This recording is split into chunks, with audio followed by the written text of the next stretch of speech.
இந்த வீக் டேஸ்லயே எனக்கு பிடிக்காத நாள்னா இந்த மண்டே மார்னிங் தாங்க. ஏன்னா, அன்னைக்கு மார்னிங்லேருந்தே நம்மளோட ரொட்டீன் ஒர்க் ஸ்டார்ட் ஆயிடும். வேலை, வேலை, வேலைன்னு அவ்வை சண்முகி ஓட்ட மாரி. இன்னைக்கு லஞ்ச் பாக்ஸ் ரெசிபி என்ன பேக் பண்ணேன்னு பார்த்தீங்கன்னா, இட்லியும் தக்காளி தொக்கும் தான் வச்சிருந்தேன் பாப்பாக்கு. யூசுவலா நான் ரைஸ் தான் ப்ரிப்பேர் பண்றது மோஸ்ட்டா. பட் என்னைக்காச்சும் ஒரு நாள் அவ ஆசைப்பட்டு கேட்கும்போது இந்த மாரி வச்சுடுறது. ஸ்நாக்ஸ்க்கு பார்த்தீங்கன்னா, கொஞ்சமா கிரீன் ஆப்பிள் தான் வச்சிருந்தேன். டிஃபனுக்கு வேர்க்கடலை சட்னி அரைச்சிருந்தேங்க. அது எப்பயும் செய்ற மாரி செய்யாம, இன்னைக்கு கொஞ்சம் டிஃபரெண்ட்டா பண்ணியிருந்தேன். யூசுவலா நெறைய பேர் தெரிஞ்சிருக்கலாம். பட் தெரியாதவங்க ஒரு வாட்டி இந்த மாரி ட்ரை பண்ணி பாருங்க.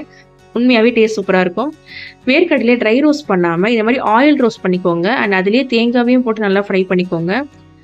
காஞ்ச மிளகாய்க்கு பதிலா பச்சை மிளகாய் ஆட் பண்ணி பாருங்க. டேஸ்ட் கொஞ்சம் டிஃபரெண்ட்டா இருக்கும்.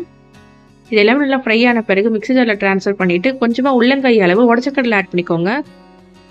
ஒரு கொட்டை புளி, 4 பல்லு பூண்டு ஆட் பண்ணி, தேவையான அளவு சால்ட் ஆட் பண்ணி அரைச்சு எடுத்தீங்கன்னா, சூப்பரா சட்னி ரெடி ஆயிடும். ஒரு வாட்டி இந்த மாரி ட்ரை பண்ணி பார்த்துட்டு எப்படி இருக்குன்னு சொல்லி எனக்கு கமெண்ட் பண்ணுங்க. அண்ட் இதே மாரி மோர் வீடியோஸ்க்கு நம்மளோட சேனல கண்டிப்பா சப்ஸ்கிரைப் பண்ண மறந்துடாதீங்க. நெக்ஸ்ட் ஷார்ட்ல போய் மீட் பண்றேன்.